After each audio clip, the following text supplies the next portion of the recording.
Hello parents. Pertumbuhan si kecil yang tidak mencapai batas standar bisa menjadi gejala dari gagal tumbuhnya anak loh parents.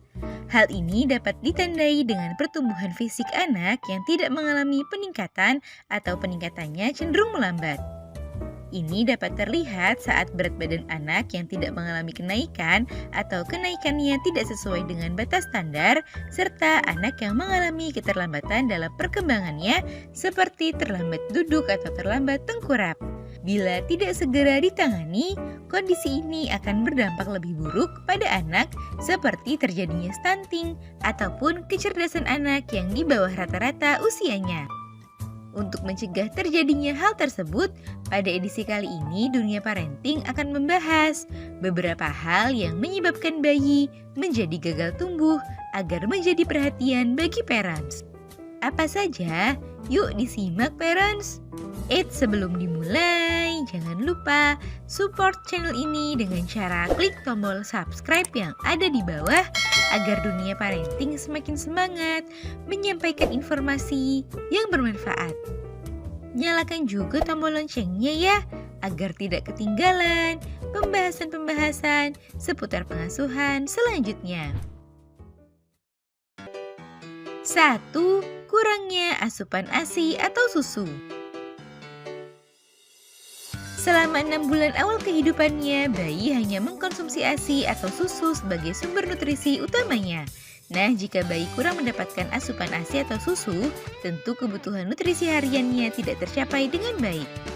Hal ini jika dibiarkan begitu saja akan menyebabkan gagal tumbuh pada anak karena berat badannya yang tidak sesuai usianya ataupun karena tubuh anak yang lemah dan lemas karena kurangnya asupan nutrisi yang dapat menyebabkan keterlambatan pada perkembangannya.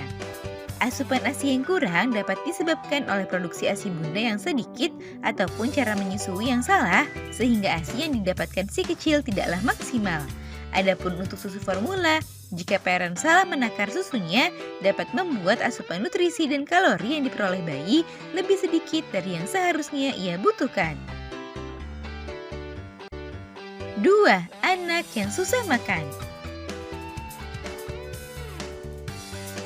Saat anak sudah mencapai usia 6 bulan, ia sudah harus diperkenalkan dengan MPASI atau makanan pendamping ASI karena ASI saja sudah tidak cukup untuk memenuhi kebutuhan nutrisinya. Namun, sebagian anak mengalami drama saat fase MPASI ini yang membuat ia menjadi pemilih terhadap makanan ataupun susah untuk makan, yang menyebabkan kebutuhan nutrisi hariannya menjadi tidak terpenuhi dengan baik. Oleh karenanya, parents harus tetap semangat dalam mendampingi si kecil belajar makan ya, agar nutrisi yang dibutuhkan tubuhnya dapat terpenuhi dengan baik. 3. Adanya masalah kesehatan. Adanya masalah kesehatan yang dialami si kecil seperti sakit ringan juga dapat menyebabkan bayi gagal tumbuh jika tidak segera ditangani. Hal ini dapat terjadi karena saat si kecil sedang sakit, nafsu makannya akan menurun yang akan membuat ia sulit makan.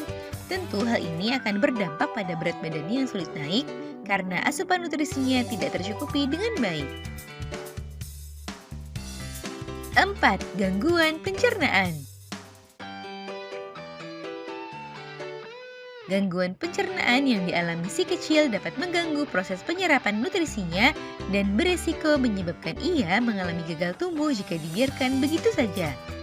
Beberapa gangguan pencernaan yang dimaksud diantaranya ialah diare kronis dan juga adanya gangguan asam lambung. Nah, itu dia parents, beberapa hal yang menyebabkan bayi gagal tumbuh. Semoga informasi ini bermanfaat ya parents. Sekian.